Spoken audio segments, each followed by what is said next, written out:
Manx Radio Sport. Good evening, welcome to Friday Sport Preview on Manx Radio. I'm Rob Pritchard and joined by our usual team this week to take you through the upcoming sporting action on the island this week. On tonight's show, we could see the Men's Premier League and Division 2 titles wrapped up in Manx football tomorrow. And on their longest winless run of the season, can FC Isle of Man play a role in the NWCFL Premier Division title race on Saturday night? In rugby, it's the final home encounter of a grueling 2025 season for Vagabonds, and the Manx Cup continues, and more champions and relegations could be decided in the penultimate weekend of the 2025 hockey season. That's all to come this evening.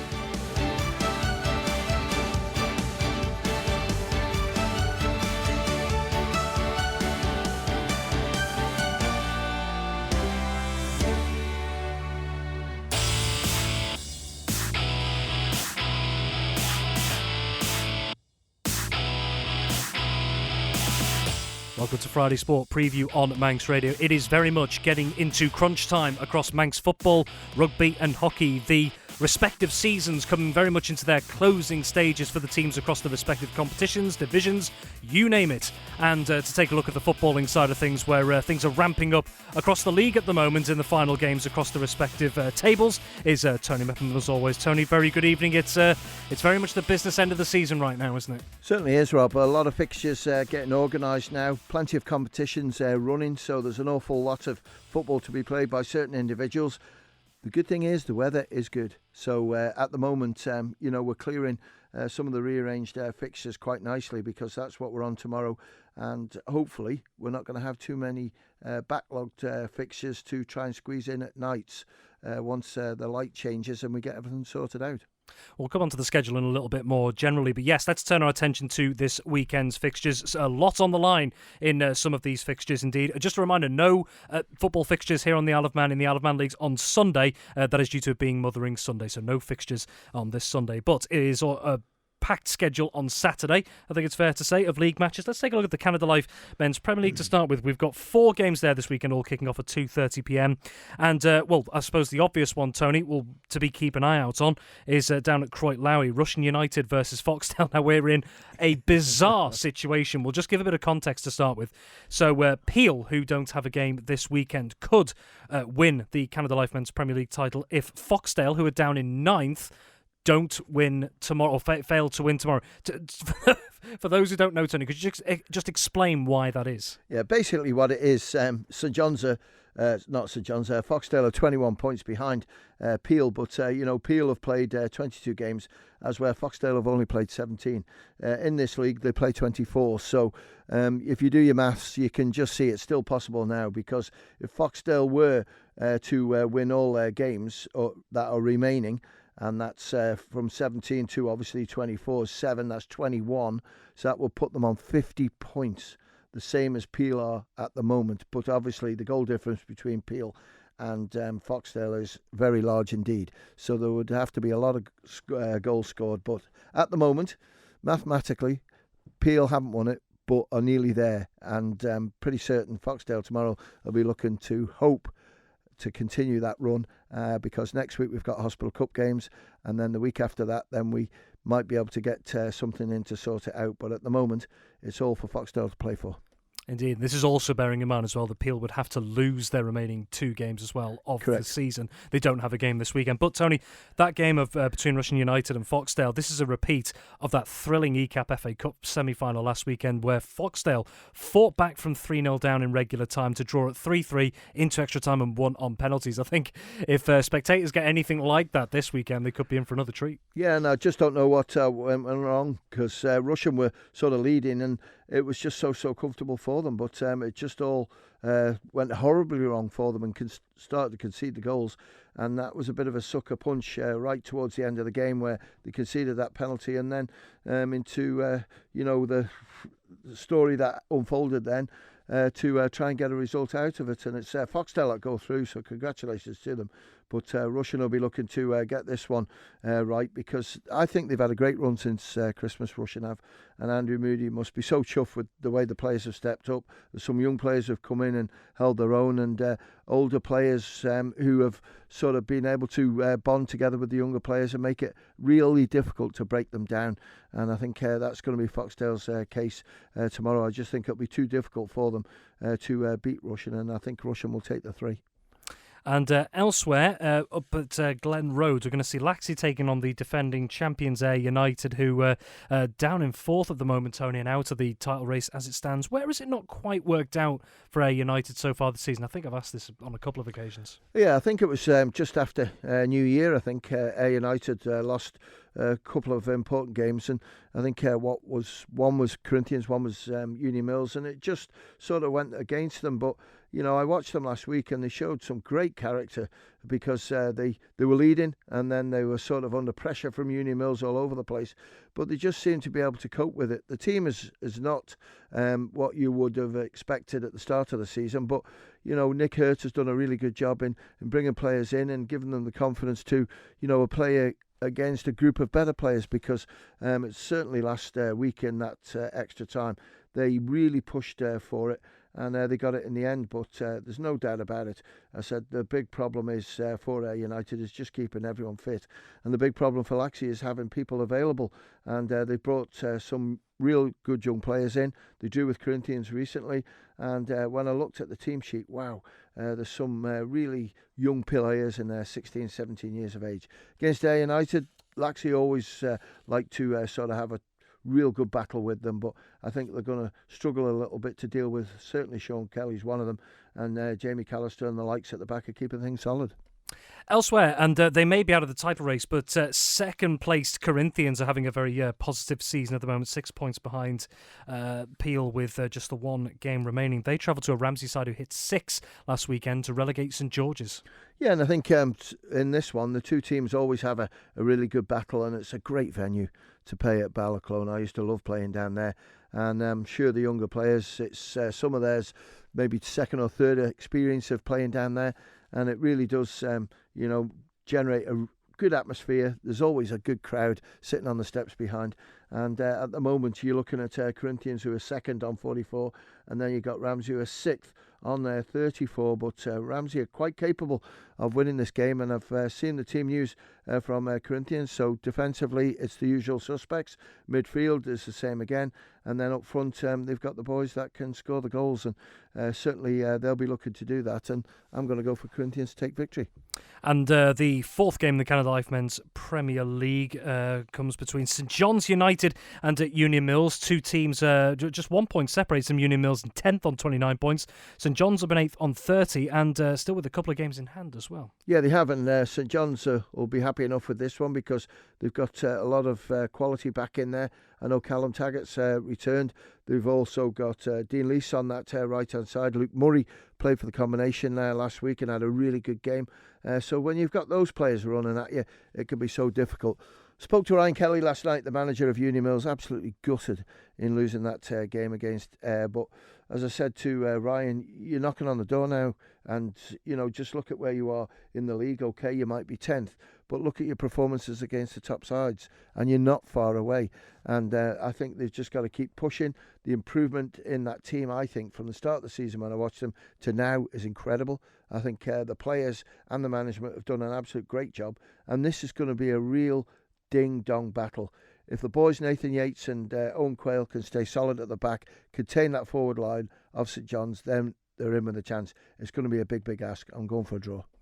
Very well. Ardern and Druggan Limited Division 2 then. There's 5 games there on Saturday, also kicking off at 2:30pm, all of those. Now, the obvious one here that I'm sure plenty will be keeping an eye out for is between Governors Athletic and Braddon. Braddon, top of the table at the moment, 14 wins from their 17 games and just the 1 defeat this season. They're 9 points clear of Ramsey Sentinel Boys in second with 9 points still to play for. And Tony, Braddon, 2 weeks ago, they secured promotion back to the Canada Life Men's Premier League, and this weekend, all they have to do from their perspective is avoid defeat at Governors Athletic to crown themselves champions. Yeah, and I think Braddon are going to do it because when you look, they've still got some games left to play. The trophy, if they do win it, won't be presented tomorrow because there's still plenty of games to go, so there's good opportunities there to maybe present it at the home ground, which would be nice. But that's taking nothing away from Governors because Governors can turn it on against the good sides. They're big, strong, as where Braddon a little bit slighter but trickier to deal with. And I think Will Smith will be just wanting the boys to go out and just take it nice and easy. Don't get anyone injured because they've got a big final coming up on on Good Friday and just try and get the points to clinch that league title for them, and I think they will against Governors. Yeah, and don't forget with Governors Athletic, an impressive 4-1 win over Castletown as well last weekend. So they've certainly, as you put it, Tony, there, they've got it in the bank to draw on those abilities if needed. Well, looking at the other 4 games taking place, Colby are at home against Michael United, and Colby still just only 3 points off the pace of Ramsey Centre and Old Boys in second, but have played a game more up against the Michael side that we know have gone through much change this season. They have gone through much change, and the other night I was looking at this, Rob, Division 2, because we're coming into qualification now for the Paul Henry Gold Cup, which is the top 4 at the end of the season, and I was looking at all the permutations and doing the games that they've got to play in everything, and I give up halfway through because I just thought it's pure guesswork, this one. But I think it's a dangerous game to be playing at this point. It is. I think Colby are in with a great chance, and they'll look at this game and go, we're going to win this one, and I'm pretty certain that they will. But credit to Michael. It's been a tough season for them. They'll regroup again for next season, that's for sure. But against Colby, who already have bagged that combination 2 title, now they want to sort of get into that Paul Henry Gold Cup, and to do that they need maximum points, I think, on the running to make it safe for them, and I think they'll do it tomorrow. They'll win. And speaking of the top 4 in Division 2, the only one we haven't mentioned yet is Douglas High School Old Boys, who are 2 points behind Ramsey Youth Centre and Old Boys in second, who occupy that final promotion place at the moment. So Old Boys, they have a trip to Maloo on the cards. Yeah, and I was trying to get a sneaky look at the team news for tomorrow, but I couldn't quite obtain it from the player. But give me a bit of a preview of what might happen, and it does look as if they're pretty well full strength. And I think Old Boys against Maloo. Maloo, they've had it really difficult having it over the last sort of month, conceded plenty of goals, and it's a big shame for them. But Old Boys, again, are striving, because when you look at that top 3, top 4, 17 games, Braddon, Ramsey Youth Centre and Old Boys. Okay, forget Braddon, but with Ramsey Youth Centre and Old Boys, there's only 2 points difference, so they're looking at promotion as well. There's plenty of experience in that team, even though there's a lot of youth, and I just think Old Boys are too strong against Maloo. And for Ramsey Youth Centre and Old Boys, they're back in action as well. They're away against bottom of the table and still winless Douglas and District, still yet to find victory after 19 games so far. They have only 3 points on the board, all of those draws. Tony, obviously a big disparity in terms of where each of these teams are on the table, but how careful do Ramsey Youth Centre and Old Boys have to be against any potential complacency here? I think they don't want to spoil any confidence that they've got in the team, Rob, because they've got that final against Braddon on Good Friday. But I think Tony Corlett's still suspended, I think, in this game, and he's a big player for them in that midfield. But, Ramsey Youth Centre, again, have just got to keep it going. They obviously would love promotion if they can get it. And Douglas and District, when you look at the league table, it doesn't lie. Douglas and District, tomorrow's their 20th game, so it's their final game. And they've only got 3 points on the table, where Ramsey Youth Centre gone for promotion, played 17 for 35. As you rightly say, big difference between the two teams, and I'm going to go for Ramsey Youth Centre. And the final game in Ardern and Druggan Limited Division 2 is, Tony, I don't know if you would possibly agree with this opinion, but 2 sides who maybe would have hoped to have been challenging at the top, but just not quite this season, Castletown and Douglas Royal.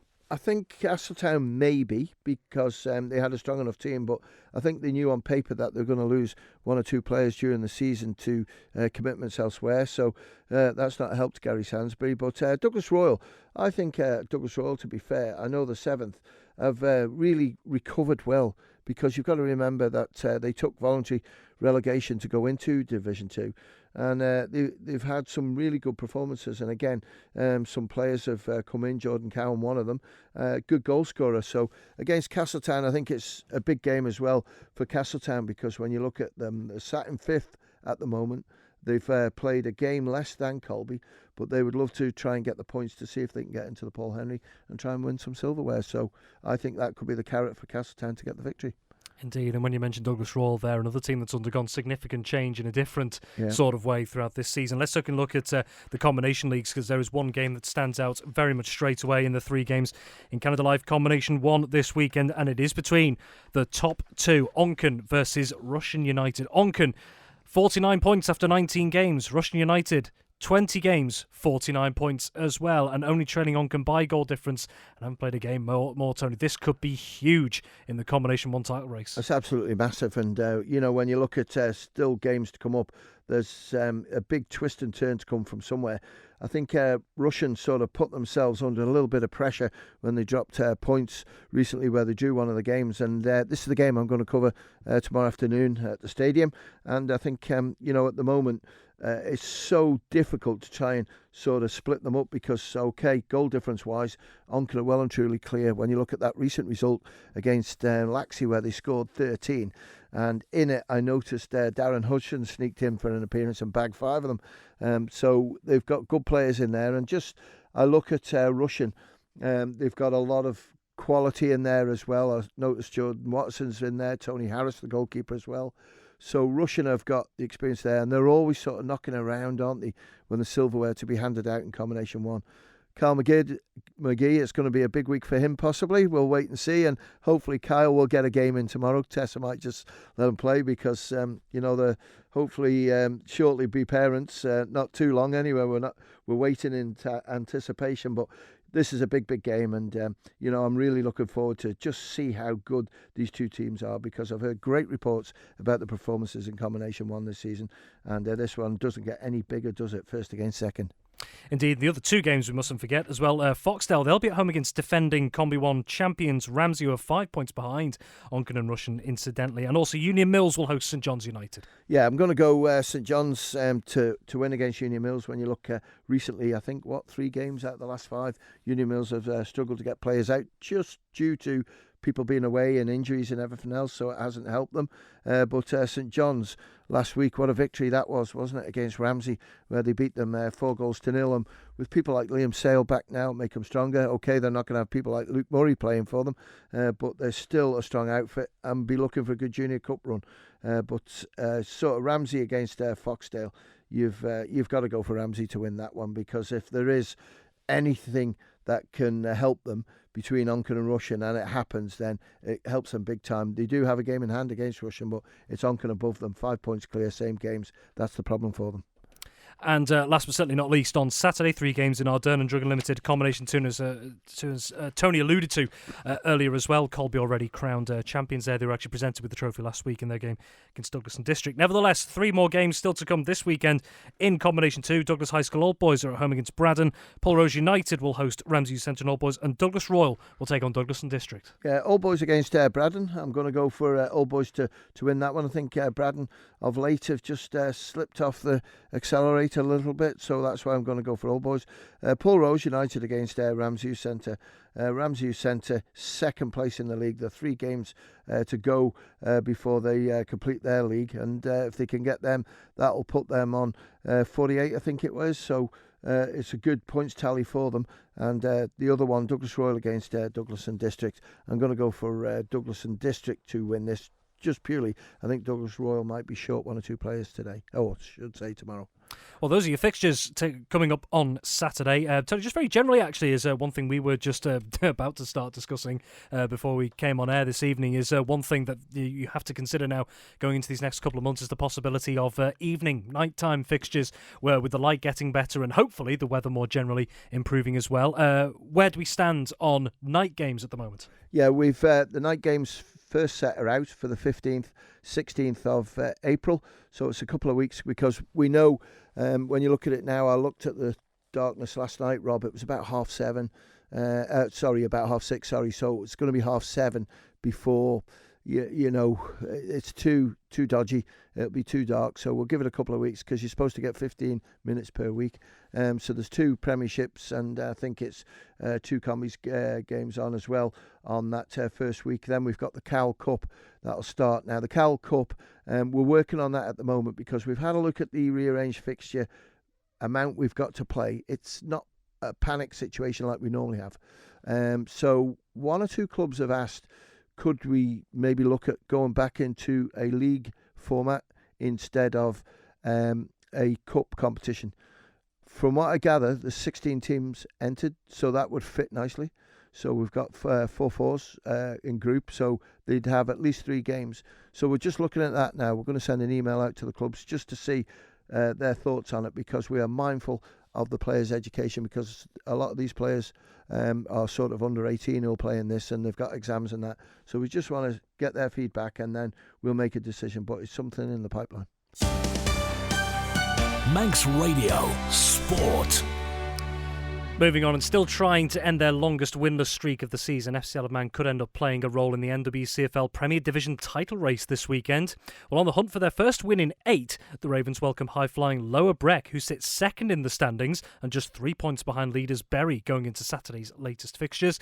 Well, FC Isle of Man manager Paul Jones is under no illusions as to how difficult tomorrow evening's opponents will be, but he feels it could be just the tonic his players need to raise their game in the final month of the campaign. It has been a positive season, full stop, really, although, when you look at maybe league position or what our age were at the start of the season, we're disappointed at the moment, but there's lots of kind of underlying data that we capture that shows our processes and how we do things have improved, but also our performance levels have improved, and we've just not quite eked enough wins out. We're not losing as much as we did the last 2 seasons, but we're just not quite converting good positions in games or dominance in games into 3 points. So that's where we are. I wouldn't say we need to bounce back because we're a difficult team to beat at the moment, and that's really important in this league. But we recognise we need to be winning games of football especially when we're in the ascendancy, which we have been for most of the games since January. So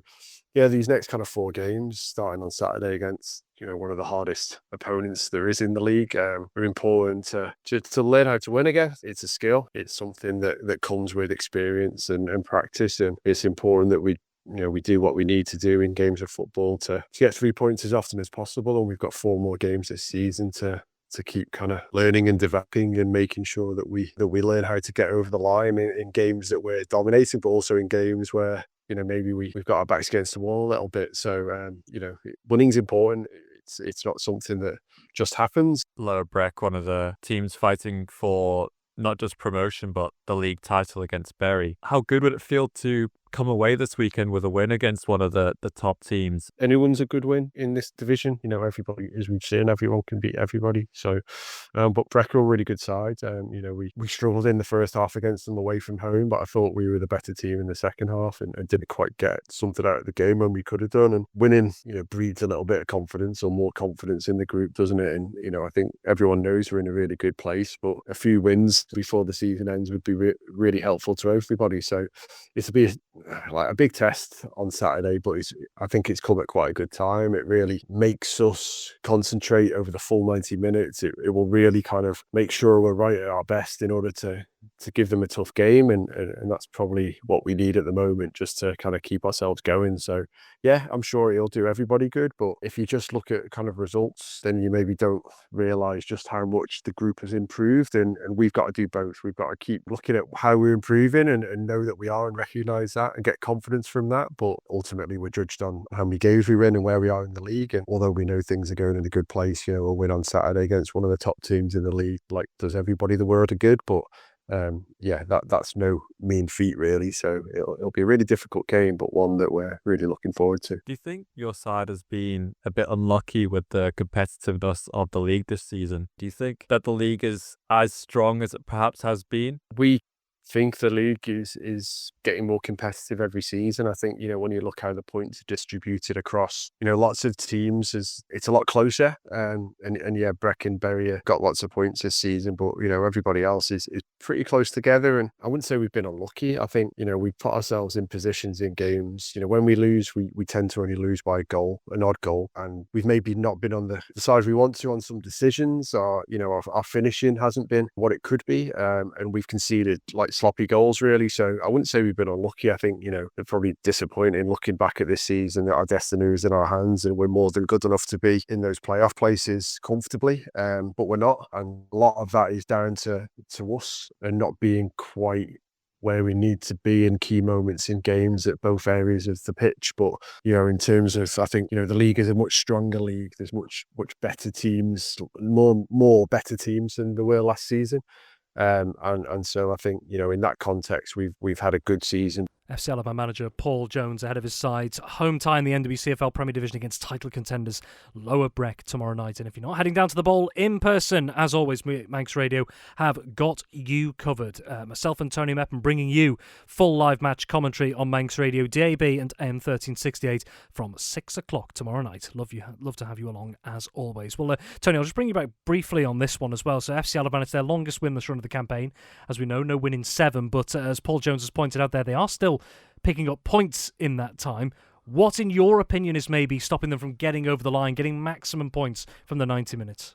It's just keep going like they are because, Rob, it's not as if they're not creating any chances. We watch it. We watch 90 minutes of them. We get frustrated ourselves because they seem to not be able to get it over the line. And, I'm sure we keep saying, look, I don't want to use that word, but I'm sure it's going to change for them somewhere along the line. And, just keep chipping away that they are. The team is good. The effort is good. It just doesn't seem to run for them, which is a real shame because I think it's important to get a good run at the end of the season and then everyone's got good vibes, finish it off well and then start the new season with a lot of positivity. But, at the moment they're getting a bit frustrated, I think, because they're creating the chances, but they're not getting over that white line to make the goal count for FC Alabama. And just finally got around 30 seconds before we move things on, but we've heard in the last couple of weeks from the likes of Paul Jones that maybe the players are just a little bit tired. It can be grueling, a 46-game season as well there. So the players, yet again, I know we covered this last week, from somewhere they have to maybe just try and lift themselves a little bit. They do, but I think if there's any players there that sort of struggling with fatigue, they have to be honest with Paul and just say, listen, I'll sit this one out because they've got players that can sort of cover players on that park. So, the subs bench, when you look at it, Rob, it's strong, so you can sort of move it around a little bit. Paul does seem to like to make that substitution maybe 10 or 15 minutes into it, but no, credit to them. They're still chipping away and playing good football. Tony Mepham, thank you very much indeed. And when we come back, we'll be taking a look at all matters rugby, including a penultimate game of the season for Vagabonds, and the Manx Cup continues. We'll be back in just a few moments. Manx Radio Sport.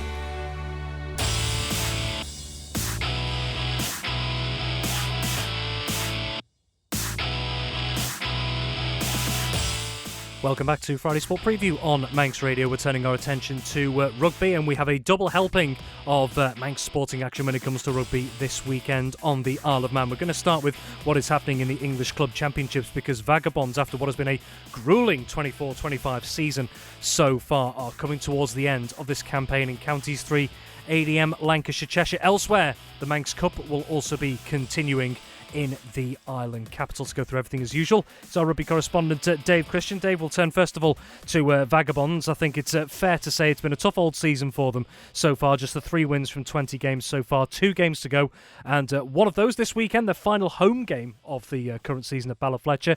They've got tough opposition to come up against though in promotion hopefuls Colne and Nelson.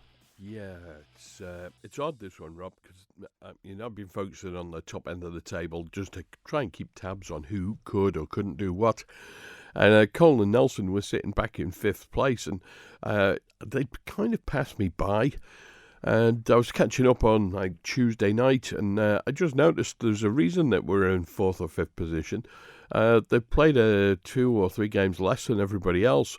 And if they pick up wins from those missing games, they're right in the mix for promotion and a potential league title. That's great news for Colne and Nelson. It's not so great for Vagabonds, because if Colne and Nelson have got a sniff of perhaps a promotion or even a league title, they're going to throw everything into their final matches, and this is going to be the first of a batch. And that doesn't augur well for Vaggers, particularly if Colne and Nelson come here with a full-strength squad. That said, the trip to the Isle of Man is difficult, and teams perennially have struggled to make it. It's a big ask out for players, as we've spoken about time and time again, and that works for the players from England coming over here in as much as it works the other way. So nothing unexpected.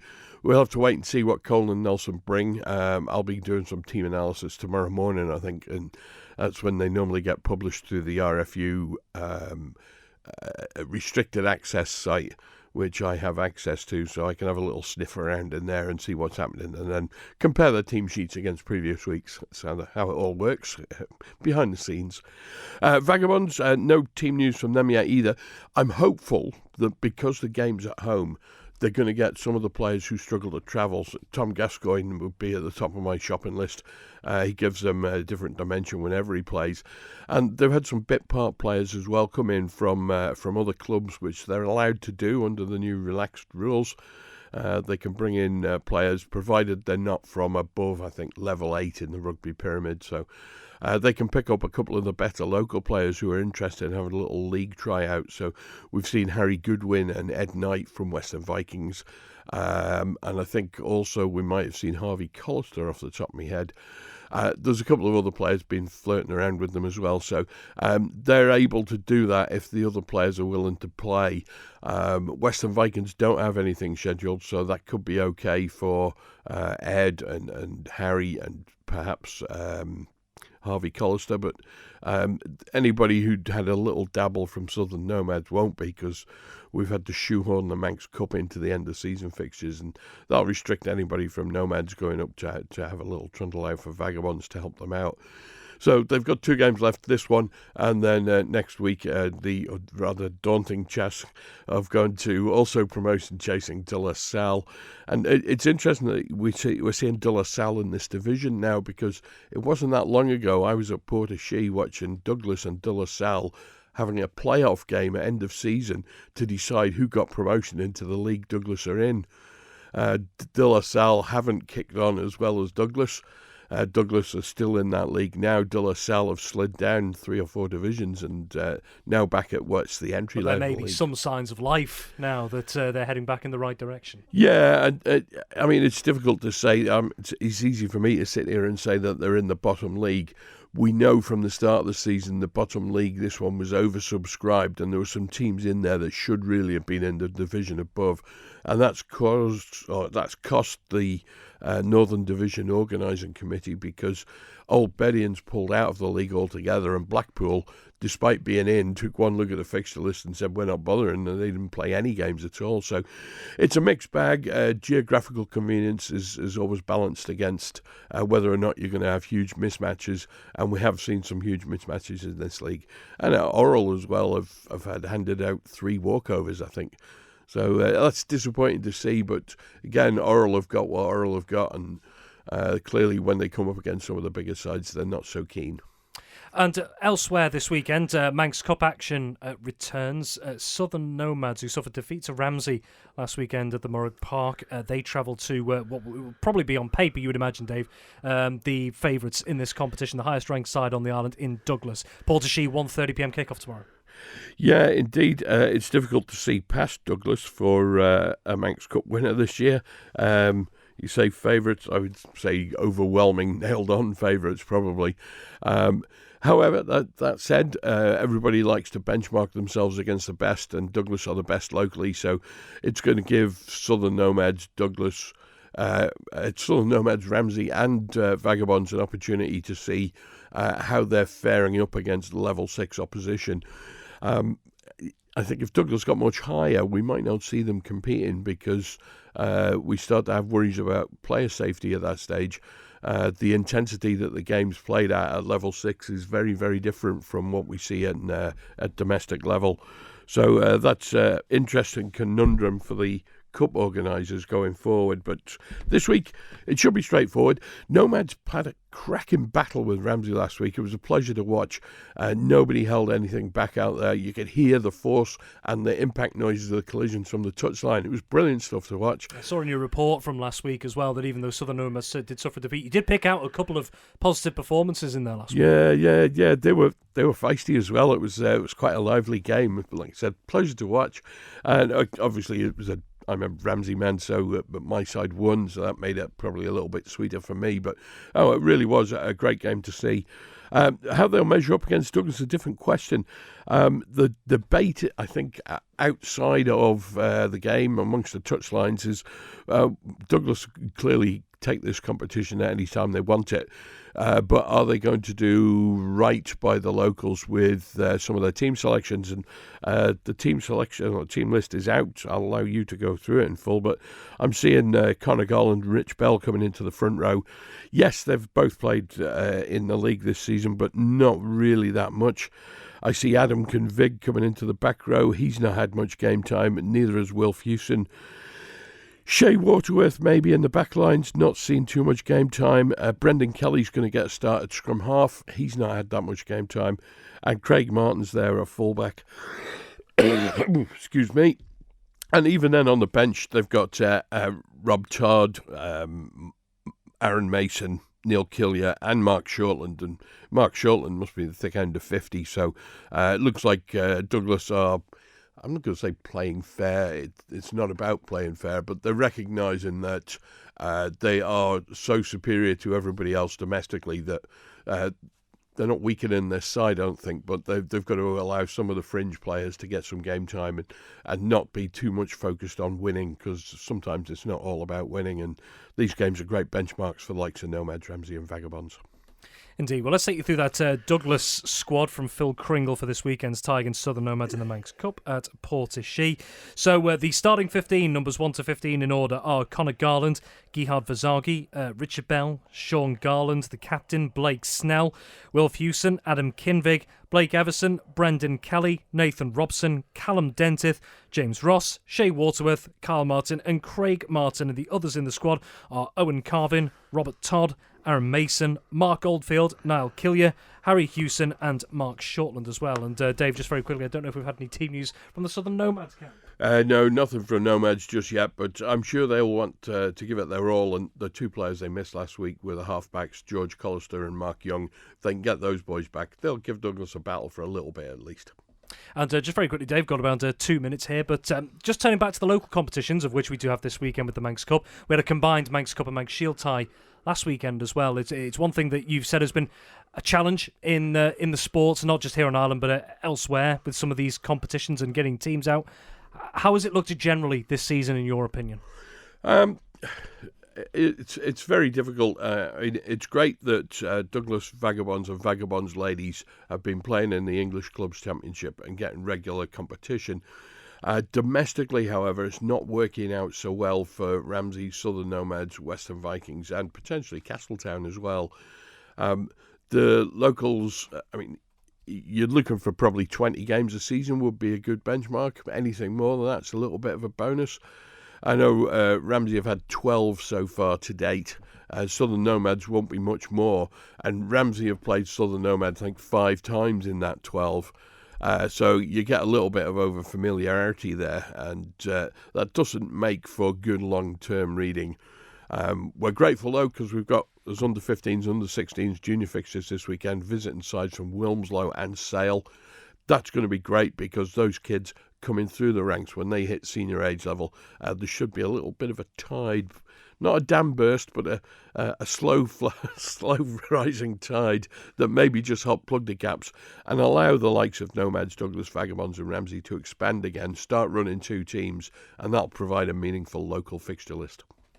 Indeed. Well, Dave, thank you very much as always. So, yeah, just a reminder of the rugby action coming up on the Isle of Man this weekend. We've got 2 games for you. The first of those in Counties 3 ADM, Lancashire Cheshire Vagabonds in their last home game of this current season and their penultimate game overall of the current campaign. Just as we can see, actually, with the time just gone, 6:15 this evening, we've just seen the Manxmen arriving into Douglas Harbour as well. There has been a change, of course, to the Manxmen sailing heading out to Heysham this evening due to tidal restrictions in Douglas Port. The sailing has now been rescheduled and depart at 8 p.m. Was originally due to leave Douglas at 7:15, now leaving at 8 p.m. Passengers are asked to check in no later than 7:15 p.m. if you are heading out on the boat this evening across to Heysham as well. So back to the rugby side of things, as we mentioned, Vagabonds at home against promotion chasing Colin and Nelson, and then a tough trip to Salford-based De La Salle next week. And as we mentioned, also in the Manx Cup as well, we had that combined Manx Cup and Manx Shield tie last weekend in which Ramsey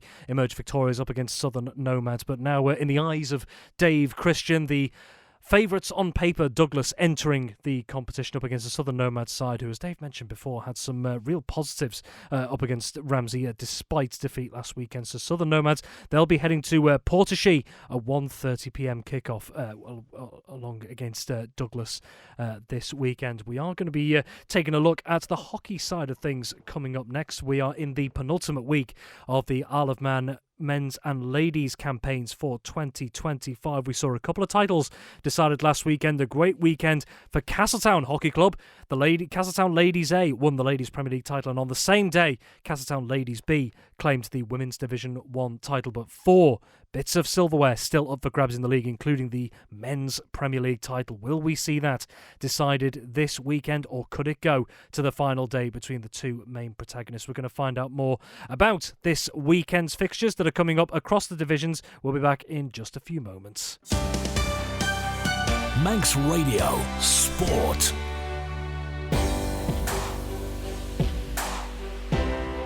And finally tonight, it's the penultimate week of the 2025 Men's and Ladies Hockey League season, with so much still on the line across the divisions this weekend. Also, a number of championship titles and relegations were confirmed 6 days ago. Numerous top prizes remain up for grabs, including the Men's Premier League. Well, to take a look through how this weekend could pan out, then I caught up today with our hockey correspondent, Ben Cunningham. So we are now entering the penultimate game week of the 2025 Isle of Man Men's and Ladies Hockey season. It was a big weekend last time out, with a number of championships and relegations decided across the senior divisions, and more could be decided this weekend also. So Ben, let's start off by taking a look at the Ladies Premier League. Now, the top and bottom of this table were actually decided last weekend. Castletown Ladies A were crowned champions. Meanwhile, Ramsey A sadly relegated, but games still taking place and plenty of pride to play for across this league. Let's take a look at what's happening at the NSC to start with. A 2:05 pushback, and that sees Harlequins A take on the newly crowned champions Castletown A. Yeah, Harlequins will definitely want to make sure that they can try and get one over Castletown, but Castletown Ladies A have been absolutely phenomenal all season, yet to be beaten.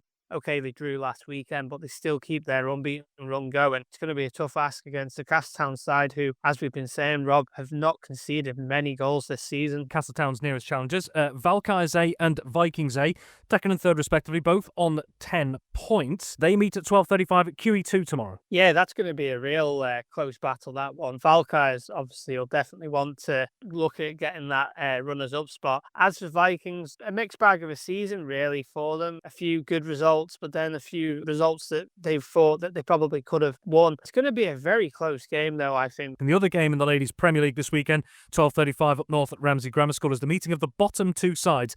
Ramsey A, bottom of the table, and as we've mentioned, relegated last week, up against second from bottom Backers A, who have 2 wins from their 8 games so far. Yeah, bottom two sides meet. It's going to be a tough game for Ramsey. For Backers, they'll know that they're safe. As for Ramsey, though, I'm sure they'd love to get some points before the end of the season. Then we move on to the Men's Premier League. Now, still just 2 points separate the top two. Backers A at the top, 8 wins from 8 on 16. Vikings A in second, 14 points, 7 wins from 8, and just the 1 defeat. So nothing decided. Turning to the current league leaders, Backers A, 12:35. They're back out on the pitch at the NSC in Douglas tomorrow. A potentially tricky test for them, Ben, though. They're up against third-placed Valkyries A. Yeah, Valkyries A could try and cause an upset here. I'm sure they'd love to maybe cause an upset, but Backers have been looking phenomenal all season, been scoring goals, plenty of them in all their games this weekend. I really can't see Valkyries stopping Backers A this weekend. Vikings A, they are back in action at 2:05 at QE2 in Peel tomorrow, up against Valkyries B, who were relegated last week. Yeah, unfortunately for Valkyries, it was just not to be last weekend against Harlequins, who got that win, which meant they were relegated. For Vikings, though, they know that they need to go and get the points this weekend. Could it come down to the final weekend next weekend when Backers A play Vikings A? The other game in the Men's Premier League is 3:35 at King William's College down south. Harlequins A against Castletown A. And depending on how results go tomorrow, if one of these sides were to win, Ben, one of them could be challenging in the top 3 places going into the final week. Absolutely. Both these sides are coming into this on their good runs of form. It's going to be a real close game. game, this one, I reckon. When these two met in the league earlier, it was very, very close. Then moving on to Ladies Division 1. Now, Castletown Ladies B were crowned champions last week. Relegation, though, that battle is still ongoing between Castletown D and Castletown C, both at the bottom on 3 points, but Castletown D just ahead on goal difference at the moment. Well, the 3 games taking place this weekend, Ben, we'll get your views on it. So 11:05 at Castle Russian High School, Valkyries B versus Castletown D. At the same venue at 2:05, Castletown C versus Backers B. And then at 12:35 at King William's College is Castletown B versus Vikings B. Castletown B v Vikings B, that's going to be a real good game. Castletown B know they've got that league title there, so they know that they can just go out and enjoy this game no matter what the result. Castletown D, though, against Valkyries B. Valkyries B lost last week to Vikings B, which was a surprise result for me because Vikings B had a mixed bag of results recently, so that'll be interesting to see how that one goes. Castletown D, though, could cause an upset in that one. And then Castletown C against Backers B. Backers B have been looking really good this season. Castletown C, though, know that they need to try and get something out of that game or it could be relegation. So going into Men's Division 1, so the title's still not decided. Backers B and Vikings B locked together at the top on 15 points. Backers ahead on goal difference. Backers C at the bottom on no points, Ben. 4-point gap to make up, so they are, unless they win both their games in the next 2 weeks, they will be relegated. So what would you reckon to the 3 fixtures taking place in Men's Division 1 this weekend? It's going to be very close. I mean, Harlequins play Backers Men's B. Of course, Harlequins coming into this game on a good run of form. For Backers B, though, they know that they need to get the win. Vikings Men's B playing Ramsey in the early game up at Ramsey, and they know that Vikings B know that they need to really get the points as well. And then Backers C play Castletown Men's B. Of course, Castletown Men's B know that a win will see the Backers C relegated, but Backers C know that if they can get a win out of this, they do still have a fighting chance. But it's looking stronger the way of Castletown, though, I reckon. And then in Ladies Division 2, obviously no relegation from this league, but the title's still yet to be decided. Backers Ladies C at the top on 14 points. Valkyries Ladies C their closest challengers on 11 points. So if Backers C were to win this weekend, Ben, they would claim the title. What are the fixtures like there this weekend? The fixtures there this weekend are looking really close as well. Of course, Backers Ladies C, they play Ramsey B. And that's a game that Backers, I think, should win. And like you say, if they do win this weekend, it will see them take the title. Harlequins Ladies B play Castletown E. Castletown Ladies E, they've done really well this season. Newly formed side, lots of new players coming through and getting involved in the sport, which has been really great to see. And Harlequins have had a good season. They'll be happy with how their season's gone. And then Valkyries against Vikings C. Vikings C have had a mixed bag of results recently, but Valkyries C have been scoring goals pretty much left, right and centre in their last few games. I think Valkyries are going to go away and get that win on that one. But, of course, like we say, if Valkyries get the win there and Backers C were to lose to Ramsey B, it could make things very interesting going into the final weekend next weekend. And last but certainly not least, Men's Division 2, just the 4 teams in there, of course, this season, but the title race going down to the wire as it stands.